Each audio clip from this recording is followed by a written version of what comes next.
What is going on? I want to welcome you from Half Court. Today, I am joined, as always, by my companion, my partner in life, my guy, Troy Sergey. Troy, how you doing, man? It's good to see you. I'm doing great, Sean. How are you doing? Oh, I'm living the life, Troy. Absolutely. How was your Labor Day weekend? It was excellent. Took an early Labor Day weekend. My girlfriend and I actually went up to my hometown, Marquette, Michigan, way up north. Had a great time with friends and family, and got to spend a lot of time at the beautiful Lake Superior, also known as Ooh. Lake Gitchagumi in Native American language. So, yes. Lake Gitchagumi. Heck yeah, man. I'm glad to hear it. Yeah, it looked like a great time. Gitchagumi. Made me miss the old Yoop and Marquette. We got to make our own trip up there at some point. We should record an episode from up there at some point. Yep. That would be a great time. From the northern equator. From Gitchagumi. From Gitchagumi. Come on, that was pretty good. You gotta admit. Oh man. Well, hey, I'm glad to hear it, man. I'm glad you enjoyed your Labor Day weekend. Yeah. From Gitchagumi. What's happening, man? But anyway, yeah. I'm glad you enjoyed your weekend. I hope everyone else out there enjoyed their long weekend. I of course, for my Labor Day, only was able to labor 3 children.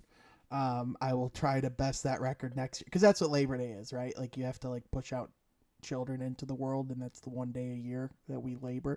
Anyway, I want to welcome you from Half Court. Each and every week, Troy and I sit down. We talk all things basketball. If you like that, be sure to subscribe, comment on the video, and also we are available on every podcast service that you can love. So be sure to give us a follow on Spotify, iTunes, whatever you'd like, and give us a good rating. You can follow me on Twitter at Sean Afcourt. You can follow Troy on Twitter at Troy Sergey 44. And with that, Troy, I was pretty bold in our last episode. So first, let's talk our last episode real quick, because right now it is by far our most viewed, most listened episode at 150 views. Yeah. I sent you a snap of that number, and you just said, "Holy crap!" And I think you and I had the same reaction, because even though obviously there are way bigger podcasts out there, 150 on the internet. At the end of the day, we know what that is, right? But I think that doesn't mean that you can't be grateful and that you can't be blown away by it. So thank you. Absolutely thank you. Wow. Troy, is there anything else you want to add? Yeah, it's just pretty cool. Like you said, I mean, with all the podcasts out there, 150 isn't, crazy. But to think that, honestly, if we're not doing this podcast, Sean, we're talking on the phone about everything that we already talk about. So the fact that 2 guys who just love basketball, who've been studying it for, the past 13, 14 years,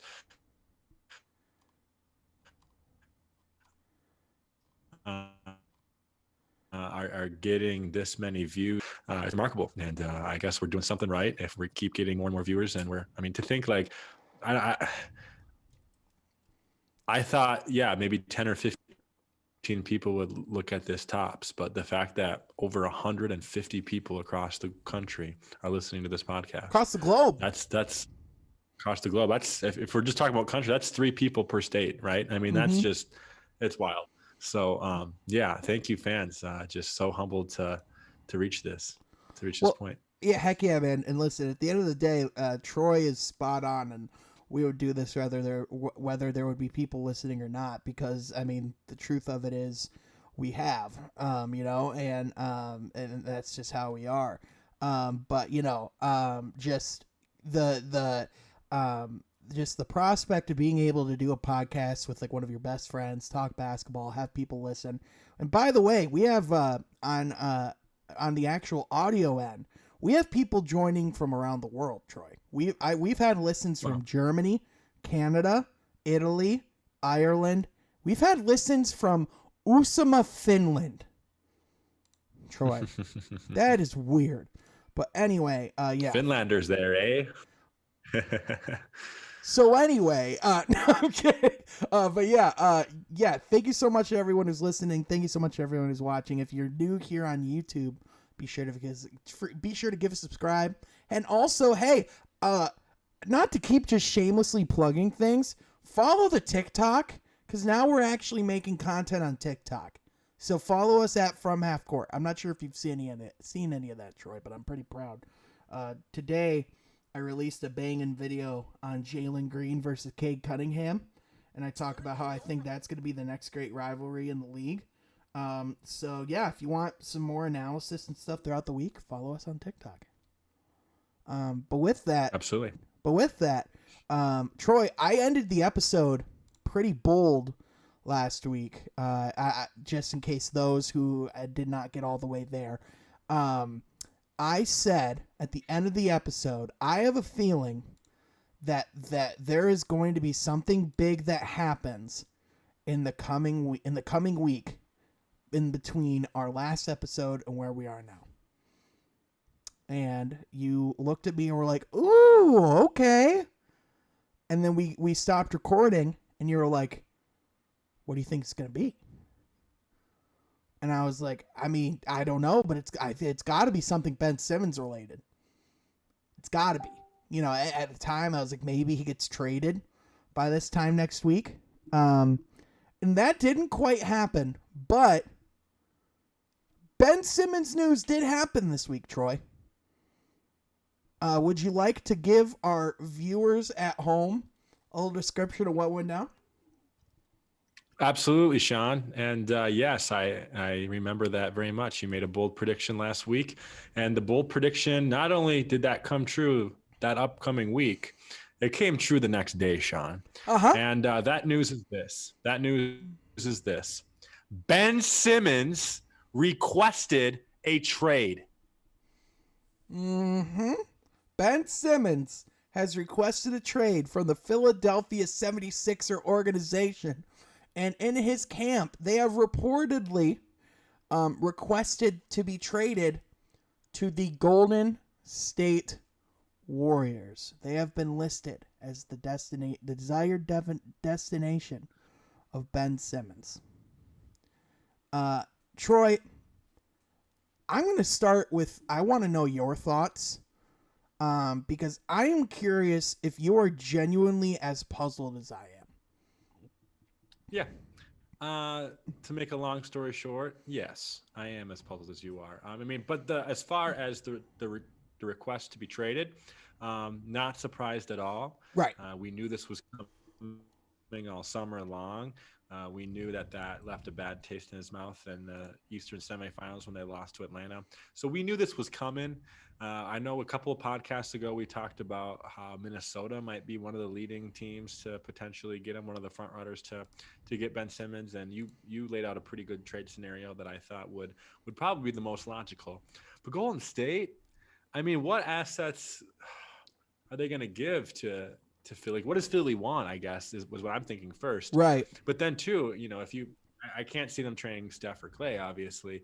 But if you throw Ben Simmons with those two, I mean, it's just weird. Like it's an awkward starting five.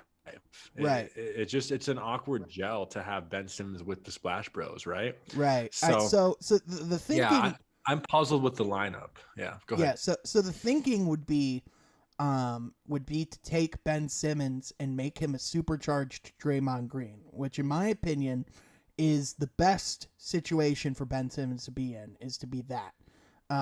Because I think if you're looking at Ben Simmons' gifts, you're like, okay, well, there's only two ways to utilize him, right? Either you can have him be an undersized Giannis, where he attacks the rim and dishes it out to people on the 3-point line, and he just goes hard. But that scenario would be contingent on him actually shooting the ball. And so since he's not going to shoot the ball because he has shown that there is a mental block for whatever reason where he doesn't shoot, because again, it's not that he can't shoot. It's that he chooses not to. And like that's That is so missed upon the argument because people are still talking about him as if he can develop a shot, which, yes, he can. But the thing is that he's been unwilling to. And that's what people keep forgetting. But anyway, you know, just to set the scenario again, to set the stage, in that case, that really only leaves Ben Simmons one choice, which is you got to play like a supercharged Draymond Green. You have to really be that facilitator on the offensive end. You have to set screens and help get guys open like a Klay Thompson or a Steph Curry. You have to be that captain on the defensive end, and you just have to essentially add the extra layer of athleticism to the Golden State Warriors. That would be my thinking, and that would be my move. And listen, I think that makes a ton of sense on the end of Ben Simmons and his camp. But if I'm the Philadelphia 76ers, I have zero incentive to make that trade, because if that trade does happen, really realistically, if you look at what the Golden State Warriors would probably offer, it would probably be Draymond Green and Jonathan Kuminga. And if I'm the Philadelphia 76ers, the last thing I want to do is to replace Ben Simmons with Draymond Green. That's just a bizarre fitting, and ultimately you're just adding another guy in the 76ers rotation that can't shoot the ball. So you're not getting better as a franchise either. You're not making steps forward, right? But listen, this is where it's puzzling, and this is where it's stupid, right? Because on every single level, they're stupid, right? Let's start with the Ben Simmons camp, okay? To think you have any leverage in this situation to pick your destination, get out. Like, you're dumb. Yeah, you're wrong. You are 100% dumb, right? Like, absolutely, they have backed him in this corner to request a trade. Absolutely. At this point, you don't get to pick on the map where you're going. You're getting a free flight. You don't get to exactly pick where the flight's going to be. You know, like if it ends up being in a Minnesota or a Sacramento, like, be grateful. You know, that, like, 100%, that's where his situation should be. But also on the Philadelphia 76ers end, what did you expect to happen? Do you really think a Dame Lillard is going to come out of this situation? You're lucky at this point if you're getting a freaking Corey Joseph. You know what I'm saying? Like, you've completely backed yourself in a corner. You've shown your hand to everybody in the league, and they know that you're bluffing. And so why would they act like you have a full house? Why would they act like a full house when they saw that you have a pair of twos? It doesn't make sense. And going back to if he ends up going to Golden State, I see a lot of ISO ball with him, or at least him wanting to do a lot of ISO ball. I don't know if that would work into the offense or not, but I see that being an awkward fit too. I see ISO ball on that just as worthless, right? Like there's no room for ISO ball on that team in my opinion. No.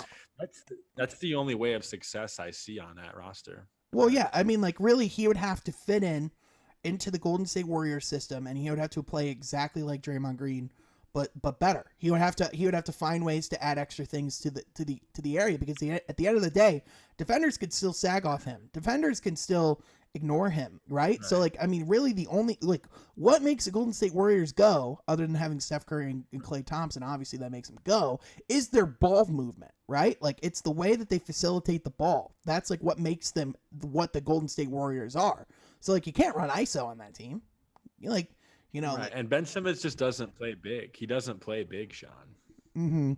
Yeah, I mean, he just, you know, he doesn't, it's just the kind of the common theme of Ben Simmons. He's an absolutely amazing player. He's one of the best defensive players in the league. He is one of the best talents in the league, just as far as, like, if you take his skill set and compare it to other players in the league. But, like, listen, it's the Andrew Wiggins conundrum. It's like, yeah, there's a ton of talent there, but it's what he chooses to do with it. And that's the thing. I mean, I think Ben Simmons is better than Andrew Wiggins right now, but here's the thing. How much? How much better? Yeah, not much. Because here's the thing. At least Andrew Wiggins can shoot the ball. Right, and Wiggins can be a contributor on any contender, in my opinion. A contributor. Yeah, 100%. Right? Yeah, like, listen, if Andrew Wiggins is motivated, he could play like an all-star. But that's the problem. He's not motivated every night. and you know that, and you pretty much accepted it, right? I mean, like Golden State's probably the best scenario for him because it's probably where he's going to be the most plugged in each and every night.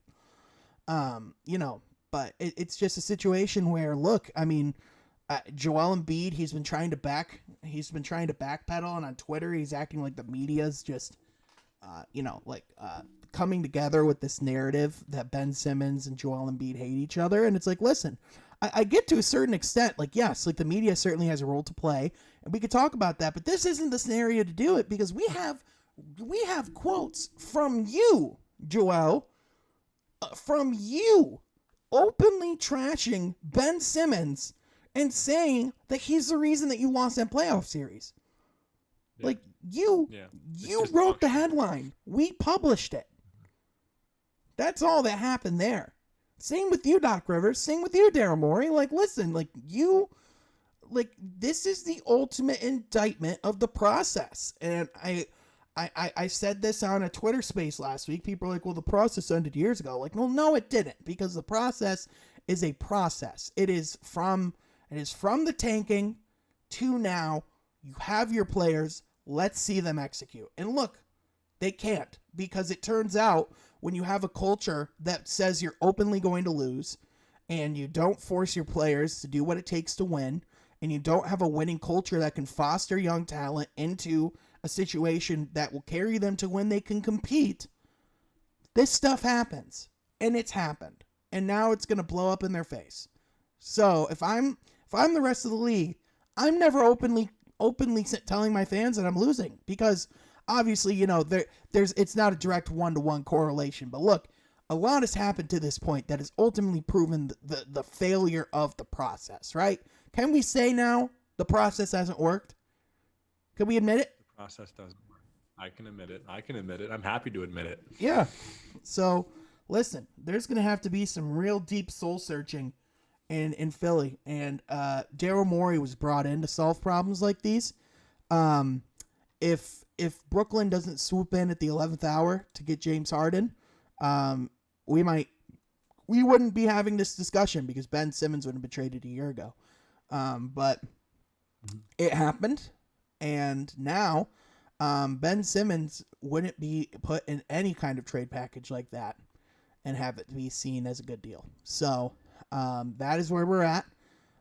Ben Simmons, I wish him the best, but yikes. Listen, I wouldn't be surprised. I think it's going to be all quiet on this front for a couple weeks. My gut tells me if he's going to get traded, it's probably not going to be until right before the regular season. But who knows? This very well could be a deadline deal. So. Right. That was be my next question is, could you see, 10, 15, 20 games like James Harden played of kind of sluggish basketball in a 76ers uniform this upcoming season? Yeah. So here's the thing. This can go as long as both sides want it to, right? Mm-hmm. Because if you're Philly, your incentive isn't to trade, like, your incentive is to trade him as quickly as possible, right?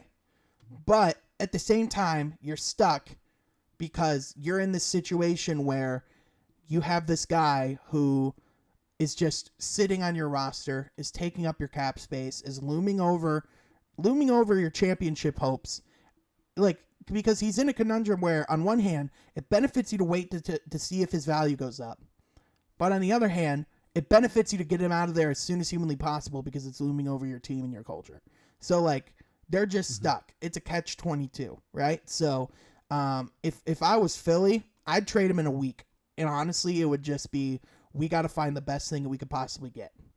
But the reality is both sides have admitted that they're ready to play chicken. So we'll see. Right. I was going to say, could you see Ben Simmons, if they still haven't traded him by the regular season, start of the regular season, could you see Ben Simmons maybe boycotting or protesting by refusing to play? His camp has suggested as much. They've They have been told you will lose out on up to $2 million if you're preparing to not come to training camp. And Ben Simmons' camp has said we are prepared to do as much. So I'll answer it this way, Troy. Do I see Ben Simmons playing another game as a Philadelphia 76er? My answer is no. Okay. He's done. Do I see him in another uniform by opening day? I think so. If I were to tell you where it is, I have no clue. I think if I am the Philadelphia 76ers at this point, I'm calling Minnesota. I am calling Sacramento. I am saying to Minnesota, is D'Angelo Russell off the table? To Sacramento, I'm having them as a backup. And I'm seeing if I can get Tyrese Halliburton. I'm seeing if I can get Buddy Hield. I'm seeing what I would have to do to get De'Aaron Fox. Because that's where we're at here. Like, your absolute best case scenario right now is D'Angelo Russell or Draymond Green, right? So I'm trying to get a point guard that can spread the floor. And if Minnesota's willing to give me D'Angelo, Halliburton and Hield are fine too. Yeah, they're fine, but they make you worse. They definitely I definitely still see them as a second or third round team, but they make you worse, So it's at this point, no matter what, their trade is not going to be nearly what they said their asking price was. But it's ultimately at this point, you can salvage it. It's just a matter of how, So, yeah. So we'll see. Hey, you and I both, man. We got our popcorn ready. This is the second it goes down. Yeah. We'll have to stop whatever we're doing and get an emergency episode going. I was going to say that I think we might need an emergency podcast if that goes down anytime in the next couple of weeks. Absolutely, Troy. Absolutely. But anyway, that's probably enough about that for now because there's really nothing else to say on that front. Well, we're just waiting and seeing at this point. But hey, you know what? That's the beauty of the NBA, man. Is that anything can happen at any point. You never know. But with that, Troy, speaking of puzzles, it is time to go down perhaps the most puzzling team in the NBA. And that, of course, Cleveland! This is for you! We are talking the Cleveland Cavaliers. We're talking about the Cleveland Cavaliers. Oh, boy, Troy. We get to talk the Cleveland Cavaliers. So, Troy, do you want to explain your relationship with the Cleveland Cavaliers and kind of a little bit about you and that team? Yeah. Yeah. So I'll start this story. Actually, I'll give you my full picture. So I used to be the world's biggest hater of Mr. LeBron James. So I definitely was very anti-Cavs growing up. And then when he went to Miami, they were just too bad to even think about. But then, I looked myself in the mirror and said, LeBron ain't that bad. If I keep protesting Cleveland, then I'm going to miss out on greatness. So 2016 finals rolled around. I cheered for the Cavs. The Cavs won. That was pretty cool to see, a team in our division win the championship. And we saw it this past year with Milwaukee too. And that was cool. So I definitely was kind of jumping on the bandwagon for LeBron the last time he was there, the second time around.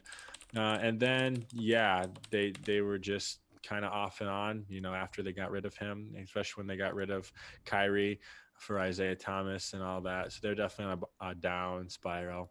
And then I moved to Ohio. This man moves to Ohio. Yeah, I moved to Ohio. This past year, I actually went to a game at Rocket Mortgage Fieldhouse, formerly known as the Quicken Loans Arena in downtown Cleveland. Really, really liked that arena. Not as good as Little Caesars Arena, of course, but I really enjoyed myself going to the Cavs game this past year, right downtown Cleveland. Really, really great area. So I guess they're the Celtics. I love the Celtics for tradition. So they're probably still my second favorite team. But since I'm in Ohio, since I kind of had a love-hate relationship with LeBron, since I've been to the stadium, since for some strange reason I kind of somewhat a little bit cheered for them with Andre. I kind of wanted Andre to somewhat succeed. Not Well, I like mean, succeed. you're dating a But Buckeye as well. Let's call it the way it is. You're dating a Buckeye, so you have ties to the yeah, now you have ties to the state of Ohio. So, right. um, Right. so Dating a Buckeye means I have to cheer for those ugly Cavaliers. you But have to find at least something, right? You have to find at least something that you could grasp onto.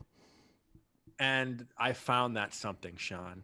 That something that I'm grasping onto is a guy named Evan Mobley.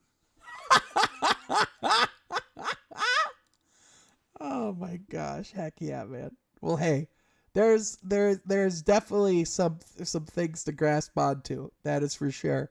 The Cleveland Cavaliers. Troy, I'm gonna level with you. I don't think there is a situation. There's maybe one situation right now in the league that I like less than the Cleveland Cavaliers.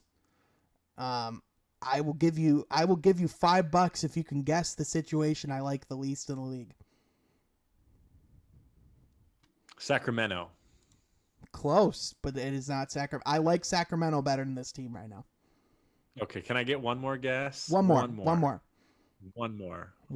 All or nothing. All or nothing.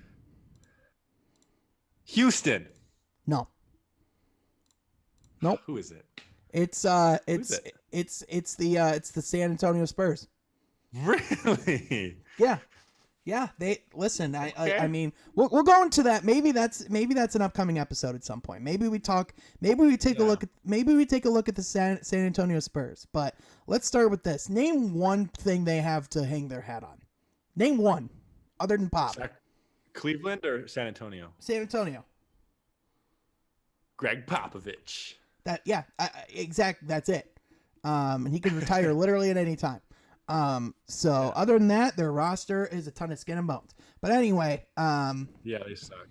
Yeah, but okay, let's go down the list. Let's look at what Cleveland's done this offseason, okay? Because we are after all, if this has not been clear to some some viewers, we are grading their offseason as well as grading where they're going forward. Okay?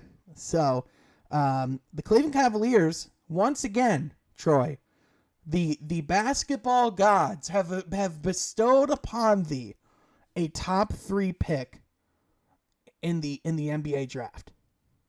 When I heard that one of the teams that was able to rise was the Cleveland Cavaliers, Troy, I thought, you have got to be freaking kidding me. I thought they were getting Cade Cunningham. If they got Cade Cunningham, dude, I would not have been able to handle it. No, me neither. If he went to Cleveland or Minnesota, I would have flipped out uncontrollably, like a little 2-year-old that didn't get his toy. Oh, literally, like it was like the 2-year-old that like their older brother always got the toy. It was like we were about to watch him like get like the ultimate Christmas. You know what I mean? I was like, nope, not vibing with that. So and I even remember telling you, Sean, back in 2019 that if Cleveland gets Zion Williamson, I'm also going to flip out, right? So I mean, they've wasted top picks, and it's just they're one of those teams that you root against in the NBA draft lottery. It's kind of like the saying. It's kind of like where lottery picks go to die. You know what I mean? Because at this point, freaking Tristan Thompson was a top pick. Big one. Anthony Bennett was pick. a top pick. Yeah. You have Kyrie Irving. He was a top pick. He won a ring there, so like that's kind of the exception. But I mean, Anthony Bennett went to die in Cleveland. You know what I mean? But listen, let's start with this. the Cleveland Cavaliers with the 3rd pick in the NBA draft, which, by the way, people are really only talking about the top 2 and Jalen Suggs, right? I feel like that's like been the talk from the draft, because the people really love to get caught up in the summer league. But the Cleveland Cavaliers did select Evan Mobley out of USC. And Troy, I'm going to level with you. This was the prospect I wanted the least. As a Pistons fan, this is the guy I did not want on my team because of where we are at. We needed a guy like Cade, right? But Correct. if I were to pick, as weird as this is going to sound, if I were to look at the draft board and I were to say, point to me the team you would like to see Evan Mobley go to the least, I would pick the Cleveland Cavaliers. If I were to look at the draft board and say, like just from Evan Mobley's perspective, the team I would want him to go to the least, Cleveland. What's the team that's the best fit for him? Cleveland. Like, you know what I mean? Like, because this is like, it's weird. It's the best and worst case scenario for him. Yeah, 100%. If you look at the context of Cleveland and what that's done to lottery picks, terrible, right? But if you're gonna ask me what's the best fit for Evan Mobley, like as far as a basketball fit and like what he can do going forward, it's them. That's it right there, right? So, Troy, what are your thoughts on Evan Mobley as a prospect? What do you like? What stands out to you?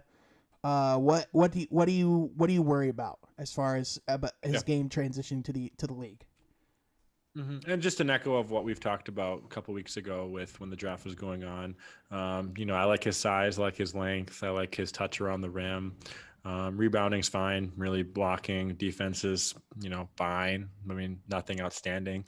So, I mean, he's going to contribute to that team. He's going to contribute. He's going to have impact, at least we could say. I don't think I could say that about Anthony Bennett, but I can say that about he had an impact.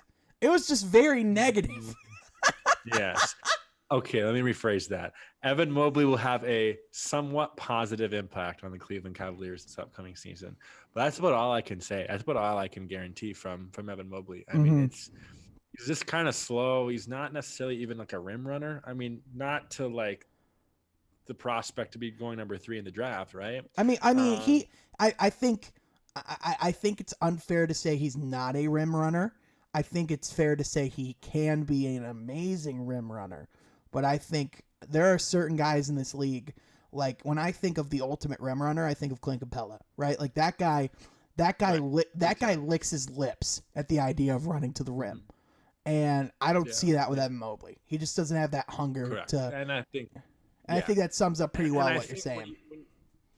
When you go top 3, I mean, you should have the potential to be a guy who's the best of the league at something like rim running or something like that. Right. You know what I mean? And I just don't see that with Evan Mobley. And I don't say I see bust either, but I certainly don't necessarily, my first glance, see really even all-star.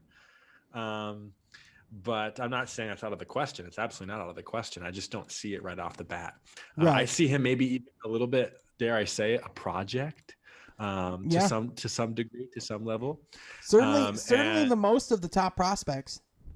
Correct. Out of the top 5, out of the top 5, I would say he's probably the biggest project. Him and Scotty Barnes. I don't know how he's and Scotty Barnes. Yeah, Scotty Barnes. Yeah. I guess it'll be interesting to see how he gels with Sexton. I like Sexton. I'm high on Sexton. I love Colin Sexton. But to see how they're gonna gel, it'll be a good watch. We got the popcorn ready. Is all I gotta say. Oh heck yeah! We got the popcorn ready. Oh, popcorn's ready, man. Popcorn, dude. We had some. We dabbled some white cheddar on top. We got some. We got our favorite theater candy with us, dude. We're getting in our seats. Heck yeah! So. Evan Mobley, I would say the biggest positive of this offseason. Now, Troy, I love this player that we're about to talk about. weirds me out that this is a thing. So Jared Allen, right? They trade for him. Yeah. He comes to Cleveland. Deal with the James Harden package. Yep. Comes to Cleveland. Great addition. Like finding your big man of the future. And then you go draft another big man.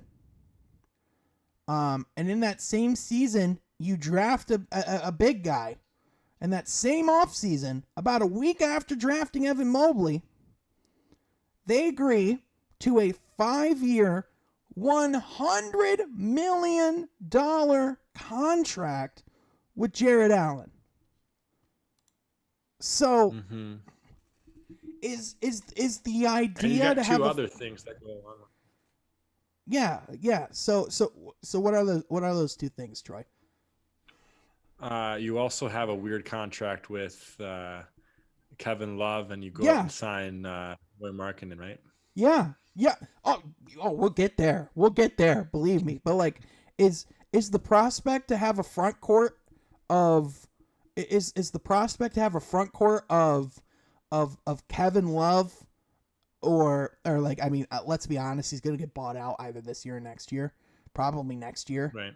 But if I'm looking at this situation, what's the best case scenario here? Like, are you looking at an Evan Mobley, Jarrett Allen front court? Like, what? Because listen, I love Jarrett Allen.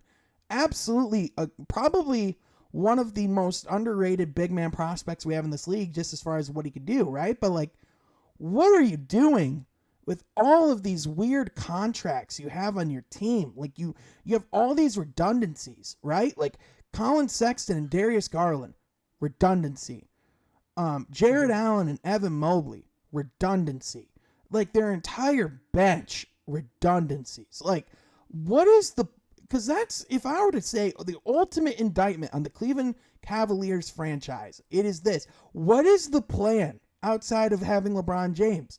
There is no vision of how to clearly construct a basketball team. None. And this kind of signing, because like, here's the thing, there's great player to have, but like, what's the plan? I wish I could tell you, Sean. I really wish I could. And I think, they're in a weird transition too, because I feel like they're still hanging on to the team of 4 years ago or 5 years ago, right? But like, Kevin Love's the only guy left. I mean, like, I guess. I mean, correct me if I'm wrong. Let's think deep here. Let's look about what our team looked like.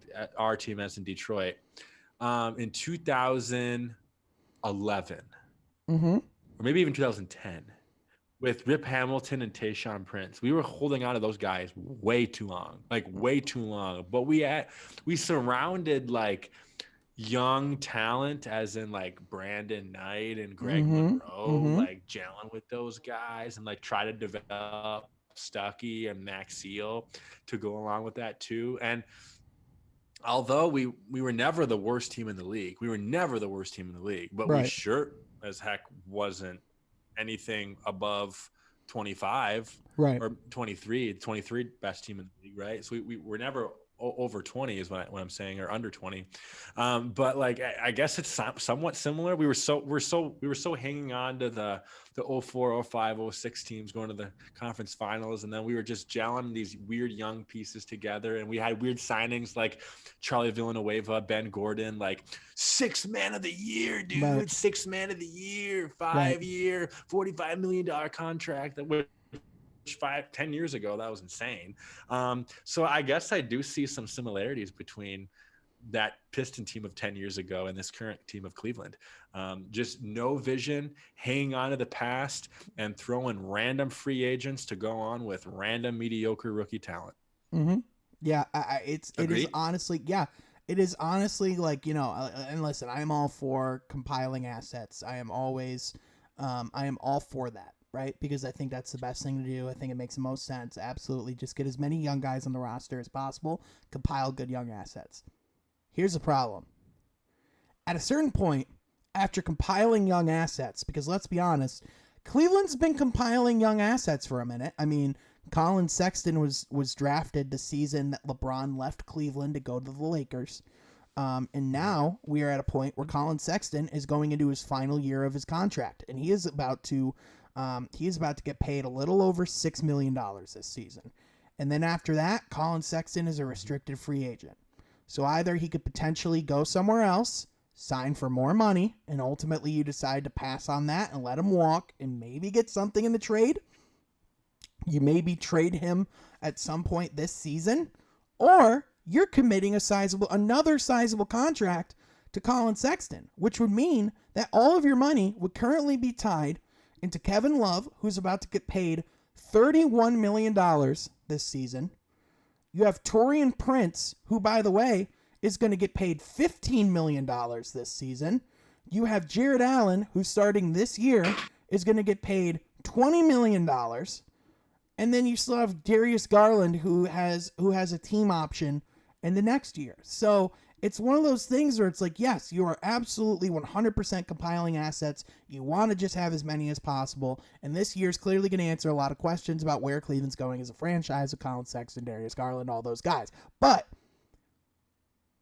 what's the ultimate vision of how you want to move forward playing basketball, though? Because Evan Mobley's like he could be a franchise player. Maybe. Colin Sexton's like he could be an all-star point guard. Maybe.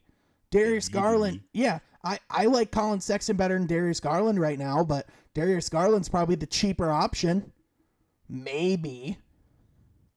Like what's going on? Yeah, and we didn't even talk about Ricky Rubio. What? Why bring in Ricky Rubio? I don't think they did. They did. Did they? They did. They brought in why did they bring in Ricky Rubio? That's why I'm bringing it up, Sean. Wait, what? Yeah, they brought in Ricky Rubio about 3 weeks ago. What? Look it up. Okay, I will. I'm doing it right now. How did I miss a Ricky Rubio signing? What the heck? He's a what? What? What? I don't Cleveland like signed that. Ricky Rubio. I don't like that. Oh my gosh, I just saw that edit and it made me throw up in my mouth a little bit. Ugh. Why? He's a great backup point guard, or he's also a great point guard to maybe fill in a trade that it looks like you're setting yourself up to make eventually, but that's a whole other discussion. What? Colby Altman. Can we just say Colby Altman's a terrible GM? Can we make that clear yet? I can make that clear. JB Bickerstaff. He's just the most Cleveland coach you can have too. And you have Ricky. Okay, Troy. Wow. I'm sorry. That just set me off on a whole other. Wow. Okay. So, Troy, you broke me. Congratulations.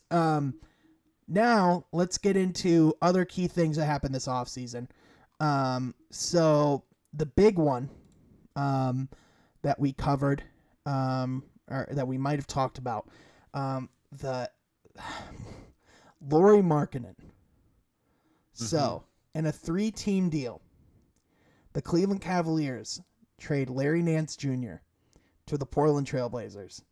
They also trade a second-round pick to the Chicago Bulls. And in return, they get Laurie Markkanen out of the Chicago Bulls. And that's it. That's all they get. Troy, what? Why? Why? Can't answer it. I really can't answer it. I guess it kind of shows that, like you said, Kevin Love's going to get bought out probably sooner than maybe even this year. I'm pretty sold on this year. Well, his camp has said they're not interested in even talking about a buyout this year. Kevin Love really? wants his he wants his money. So okay, well, I guess that sets up Cleveland in even a weirder spot then. I guess I didn't realize that because what? I don't know. I don't know his ceiling on this team, but I also don't know his floor. I guess like I don't know how he fits into this team, Sean. He And I don't know doesn't. how he contributes, and I don't know how. Certainly, I don't know how they win. I mean, we haven't even talked about that. I don't even know how Cleveland wins with this roster, let alone Is that what they're gel going? or Is fit. that what they're going for? Are they? They have to be, Sean. They're not tanking. I mean, This team is not tanking. Yeah, I know, but that's the weird thing. Is like they're not like with this roster you're putting out there. Like you're telling me you're not tanking? Like that's like what's the plan here? Like Laurie Markkanen, you bring him in on a 4-year deal. I like Larry Nance Jr. better than I like Laurie Markkanen. And he wanted to play in Cleveland too. That's something that not a lot of players want, is to play in Cleveland. But he had his heart in Cleveland. So right. Yeah, and it's just it's just one of those things where Kevin Love, he's there's no interest in a buyout. He still has he is still owed $60 million, the back half of the $120 million contract that he signed. So I think he fully intends on getting that money. And I think you see a situation very much like Andre Drummond, Blake Griffin, where it's towards the end of the contract, because it's a lot easier to buy a guy out with 1 year left. And ultimately, I think Cleveland's just going to have to pay him. I think they're just going to have to agree to shake hands and part ways.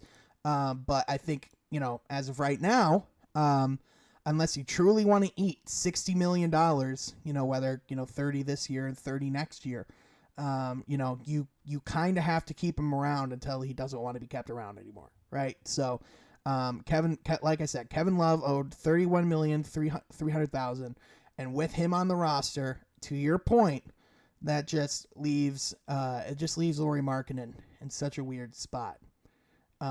Because he is, that is his position, is kind of a quasi Kevin Love kind of, less of a rebounding focus. You know what I mean? But he's had issues with staying healthy. He's had issues with developing into the player that Chicago expected him to develop into. Here's my question, Troy. Do you think Cleveland is the situation where Laurie Markkanen can turn it around? Because my answer is no. Like what about the Cleveland Cavaliers makes me believe that they can turn a player's career around? Right. It literally, nothing. No one's blossomed there outside of Colin Sexton. Right. And I think, a good example of maybe, a scenario where there's a weaker team where a player can blossom is, I'm going to talk about our camp, right? Last year with Jeremy Grant coming in for Detroit. And but that was an obvious tank, rebuild, restoration, whatever you want to call it, scenario, right? Where you brought in a veteran like Jeremy Grant to come in to contribute, but also to be a part of potentially a long-term plan. With Markkanen, I don't know the long-term plan. I don't know. You can't define the plan, let alone see how a player fits in with it. So yeah, I don't see this being a coming out party. I just don't. Right. And look, at the end of the day, this is very much a low risk, potential high award play. You got to commend him for doing something, right? You got to commend him for doing something. It's just the problem is that something sucks and I don't like it. and so now, Troy, if we were to grade, because we're at that point, let's start with their off season, okay? Overall, everything they've done this offseason, just in a vacuum, this offseason, what do you grade the Cleveland Cavaliers? So just because they didn't do nothing. I mean, we just talked about Markkanen, how it's probably not going to fit well. We kind of gasped at Rubio when I gave you that horrifying news. and we still got a top 3 pick in the draft. So I'm gonna go C minus. I would go B minus, just solely because you got Evan Mobley. And so, like, I think that makes your offseason automatically better than average because you got a top 3 prospect out of it, right? But the problem is that Cleveland does everything they can to offset it, and they make it up to essentially be almost average. So B minus is kind of why. Now, if you were to grade their outlook as a franchise, like overall, like if you were to grade the overall outlook of the Cleveland Cavaliers in their future, what would you grade it? Only because they have a top 3 pick, and only because I'm high on Sexton. D plus. I'd go D minus. I really would. I'm tempted to say F, but I can't because I like some of the players they have on the roster.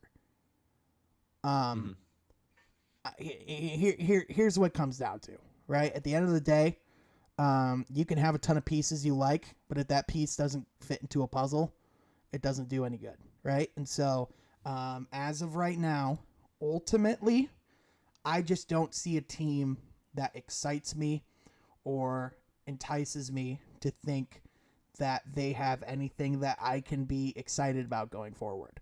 So that's ultimately where I'm at with this team. And it's just, I just don't like it. Real quick, as of this recording, I just checked just for the heck of it. And my Pistons video I made today is now at 42 views. So thank you so much to everyone that's tuned in. If you haven't watched that yet, feel free to check that out. Troy, you feel free to check that out too. But with that, we are now towards the end of the show, and it is time. We are no longer on Mount Rushmore. We are continuing our legacy series. Troy, do you want to set up what we're talking about today and what remind us what some of those rules are in the legacy series? Yes, Sean. However, I would like to take a 2-minute pause to talk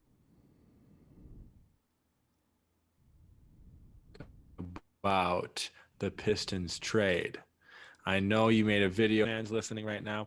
Before we go to legacies, I need 120 seconds to talk about the trade that just happened. That's right. Thursday. Yes, absolutely. The Sekou Doumbouya trade. How could I forget?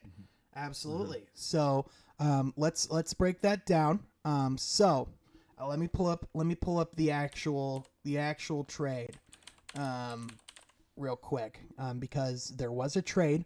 DeAndre Jordan was traded to the Detroit Pistons in exchange for Sekou Doumbouya and Jahlil Okafor, and the Nets also gave us 4 second-round picks and cash considerations, which ended up being a few $1 million, with the intention that Detroit buys out Brooklyn's DeAndre Jordan, and now reportedly opens him up to sign with the Los Angeles Lakers. One important thing to note before we do talk about the team. Detroit was going to make some form of move. They'd had one too many guys on the roster, and with that, Troy, I will set the floor for you, my friend. What do you think of this trade? Yeah. I like it. Unfortunately, it kind of pains me to say that I like it because I was so high on Doumbouya. Mm-hmm. I still kind of am, but I love what my first time on the From Half Court podcast back in March. You said something very, very important, and I will never forget it. You said, when it comes to Sekou Doumbouya, be careful what you wish for as far as him on the court, right? And if you watch the games, I mean, I missed probably 2 games all year, right? So I pretty much watched every game this past year. And when he was on the court, you're right. I mean, we were worse as from a whole when Sekou Doumbouya was on the court. he's only 20 years old, and I guess that's the only thing that I'm still like I have a tough time moving on from is the fact that he's 20 and his ceiling still is, I think, somewhat high. But yeah, I mean, it's just, I guess when we're in this serious restoration move with Cade Cunningham now on our team and really building around Isaiah Stewart and Sadiq Bey, I don't know if we have time to keep waiting for Sekou to develop. And I think that's exactly what Troy Weaver did by getting rid of him. It hurts, but I also don't see Brooklyn getting better right off the bat. Right? Like, I don't think this made Brooklyn a better team. So yeah, I give the trade, as painful as it says, probably like an A-, B+. Yeah. I agree. I definitely agree with the move. Now let's can I expand a little bit on my soapbox in this one, Troy? Are you okay if I do that? Please do. Okay. Please do. Okay. So, Sekou Doumbouya, he's played a total of 94 NBA games. And in his rookie season, he averaged about when he played, he averaged almost 20 minutes a game. In those 20 minutes, he averaged 6.4 points. He averaged 3 rebounds, and he shot about 39% from the field. In his sophomore season, he averaged about five less minutes a game. So his role in his second season was lessened, right? He still averaged about 5.1 points a game. But his shooting percentage actually went down to 37% shooting, right? Now, here's the thing: it's about the same as his rookie season. That's one thing, right? Let's get the 3-point percentage. In Sekou Doumbouya's rookie season, he shot 28% from the 3-point line, which isn't great, especially when you're not shooting many, right? I think we can agree that's not a good percentage. In his second season, Sekou Doumbouya shot 22% from the 3. Right. Less attempts, less minutes. He saw a 5% decrease. It's unacceptable. Yeah, which don't get me wrong, that is not saying that Sekou Doumbouya is screwed. That is not saying he's not going to be a good player. And that isn't justifying, yes, we need to trade him because of that.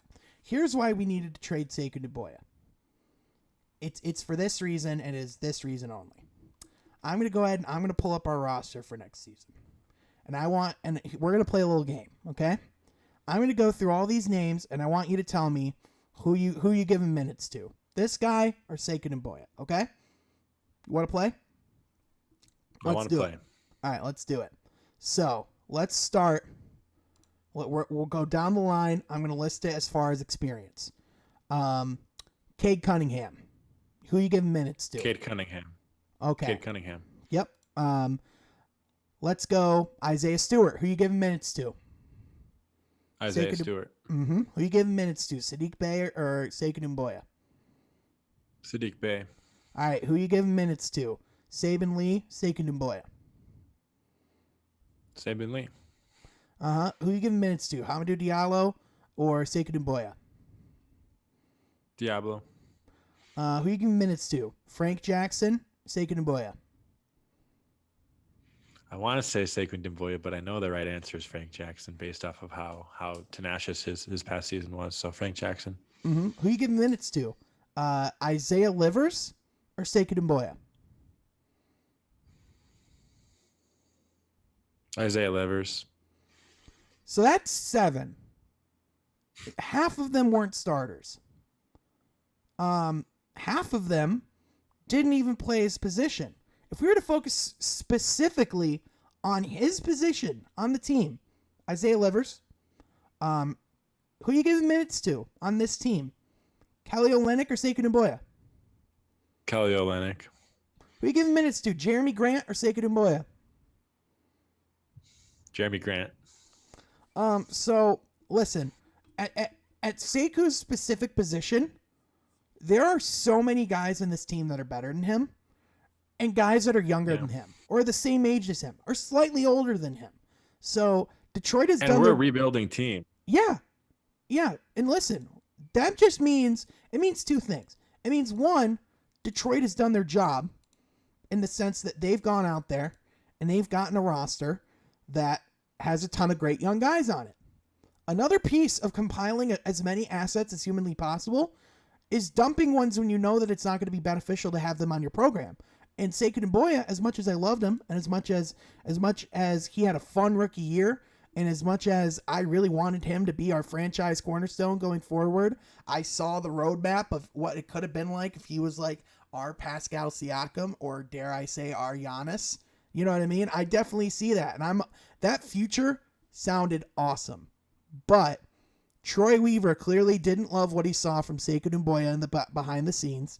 I remember some weird rumblings about when he went to France in the off season during COVID, or like just him going to France during the off season at all, just not coming and training with our guys in Detroit. I definitely think that has something to say. And listen, we can speculate about what it was like behind the scenes, but at the end of the day, I think this is what's best for him too, in the sense that he's going in a situation where he is not expected to produce. He will probably take up the roster spot because they probably can't do much else. And he's probably going to get a crap ton of playing time in the G League.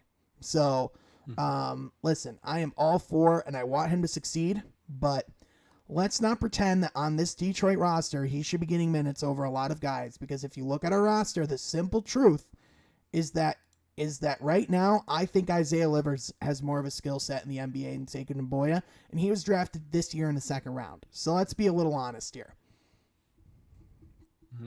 Right. If you would like to debate that, and if you think I'm wrong, my Twitter's right there. My Twitter's right here, at Sean Halfcourt.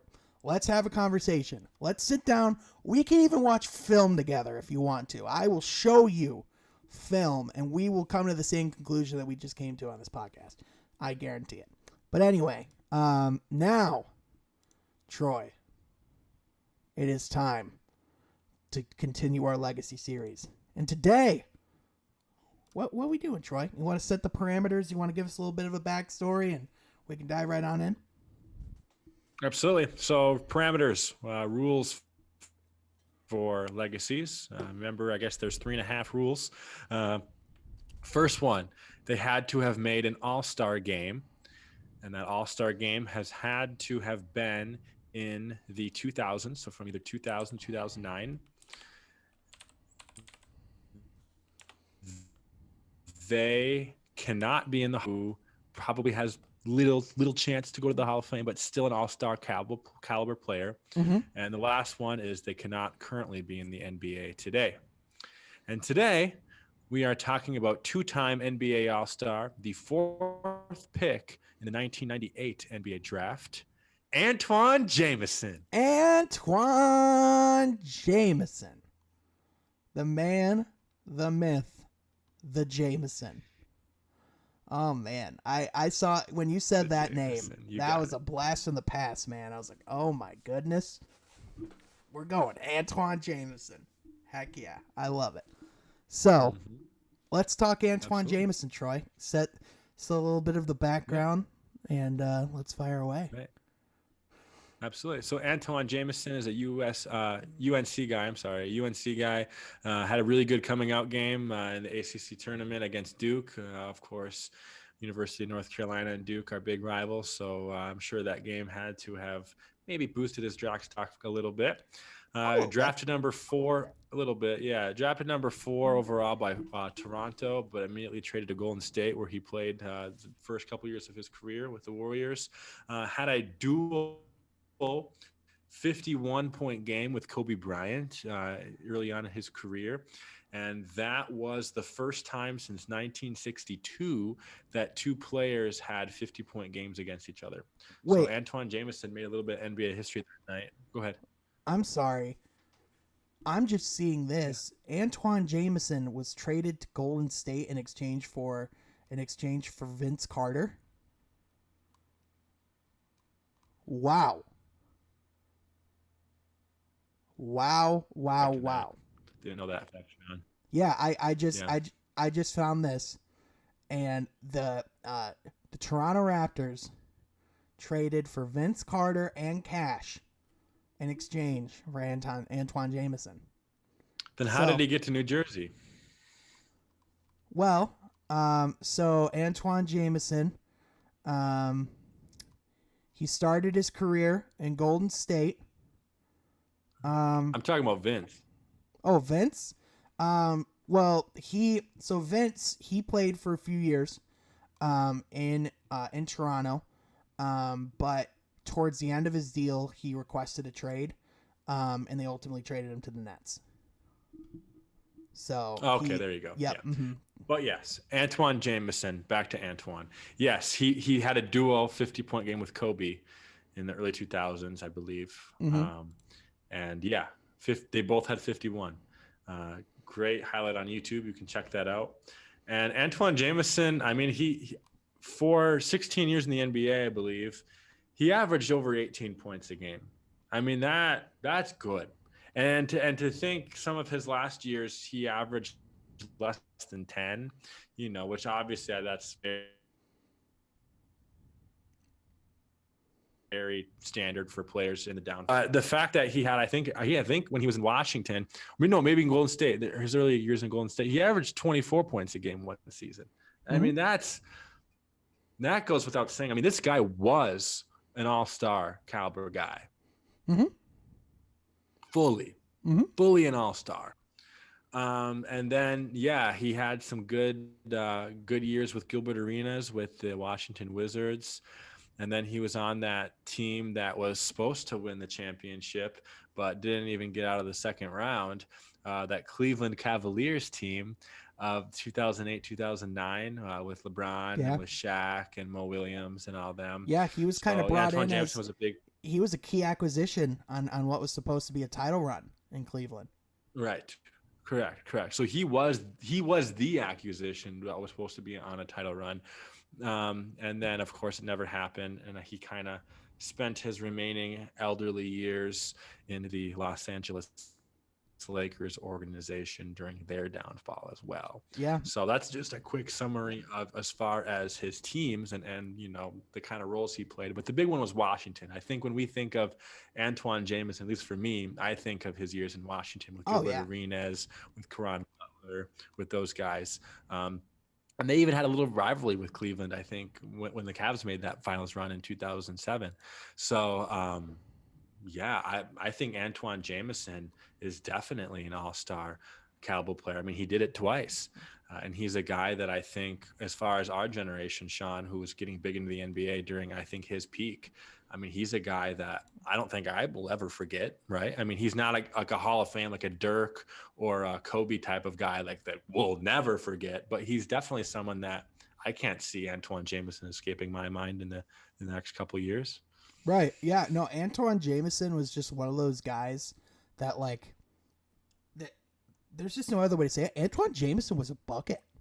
Like he was a certified bucket, and like, a lot of people just kind of saw him as like a spot up 3-point shooter, a guy that you could like play on the perimeter, which he was certainly one of those guys that came into the league, was able to play pretty versatile. I think he was kind of ahead of his time, to be honest with you, and just some of the things that he could do on the court. Yeah, I agree. I wonder, he's one of those guys, like, how there's certain guys that like Jahlil Okafor, if he came into the league like 20 years ago, I think we'd be having a different discussion in his career. If Antoine Jameson was drafted 20 years after he was drafted, so if he was drafted in 2019, I think he has a completely different trajectory in his career, because I think, he already was an all-star level player. He already was a solid player in his generation, but like he would have gotten paid hundreds of millions of dollars to play basketball in this current league. Like, I know a handful of rosters right now that would take a guy like that on their team. If you were to take Philadelphia and you were to say, hey, we could just trade you prime Antoine Jameson. I think they would take that. I think they would too. I hope they would. He was kind of one of those guys that like his end was just abrupt. Like his fall was quick. Because it was immediately like after Cleveland ultimately, I think the end of his career, like the beginning of the end was when LeBron left Cleveland. And I agree. And to your point, he was on Cleveland, and then he went to the Lakers, and then he went to the Clippers, and like then he was just kind of done. I don't remember him on the Clippers. Do you? He played a grand total of 22 games, so no, I don't. But you know, ultimately, like I mean, like he's just kind of the guy that like he never was on a good team. And it makes you wonder what would have been, right? Because he was on the Golden State Warriors for 5 years. They were terrible.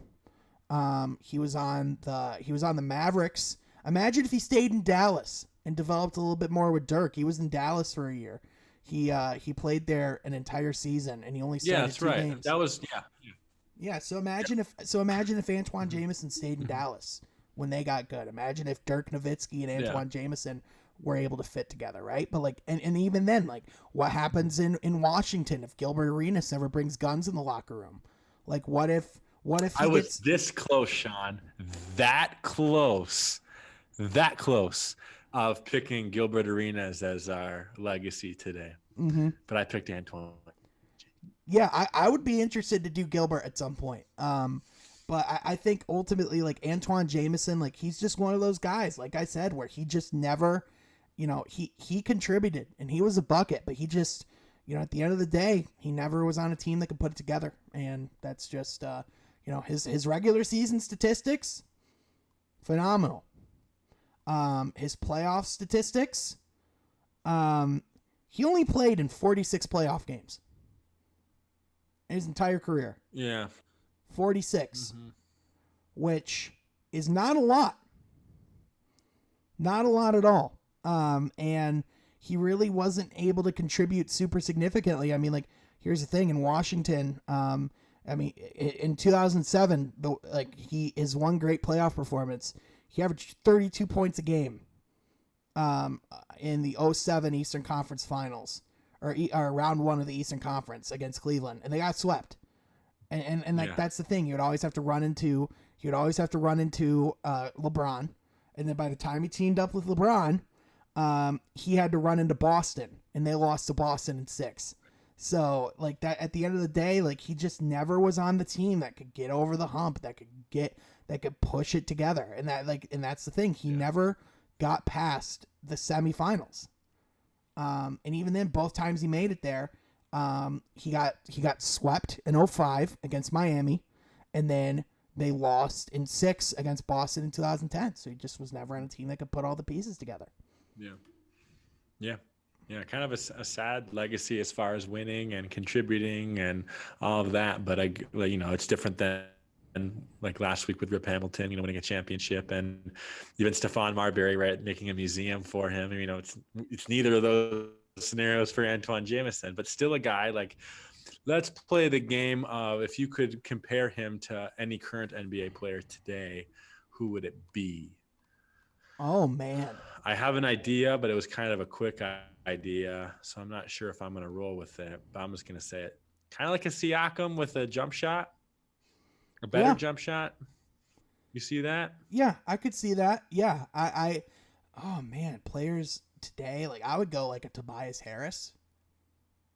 A little bit taller though. Antoine was a little bit taller.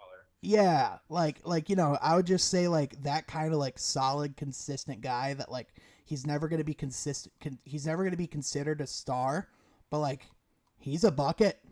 You know what I mean? Like I think all-star caliber, not a superstar. Like I think Tobias Harris fits that bill. I think they have similar skill sets of what they can do with a basketball. Maybe Tobias is a little more versatile with what he can do in the offensive end, but like at the end of the day, if I'm looking at both of those guys, I mean, those are a couple of certified bucket getters right there. You know what I mean? Yeah. Those are good comparisons. Yeah. So, Pro Basketball Reference has him as a 0.6% chance of making the Hall of Fame, so I think it's safe to say Antoine will not get there. But hey, you know what? At the end of the day, he was listen, man, I had fun watching that guy play basketball grow up. So he you know, kind of a guy like you said that was a little forgetting about, but you know, Antoine Jameson, certified bucket, man. Certified bucket. If I'm Golden State, I'm scratching myself though for trading for him in exchange for Vince Carter. Probably didn't think Vince was going to be that, right? So, hey, hindsight's 2020. You know what I mean? Still worked out. You got a pretty good guy in Antoine Jameson, but imagine if you had Vince Carter. But that, ladies and gentlemen, is going to do it for Front Half Court this week. Troy, thank you so much for joining, man. Thank you as always for doing this. You can follow Troy on Twitter at Troy Sergey 44. You can follow me on Twitter at Sean Halfcourt. I keep wanting to say Shanye West. That's not a thing anymore. It's not a thing anymore. But be sure to subscribe, like, comment. Check out our content that's going on YouTube and on TikTok as well at From Half Court. And with that, I want to thank you so much for watching, and we will catch you next time from Half Court. Be sure to subscribe.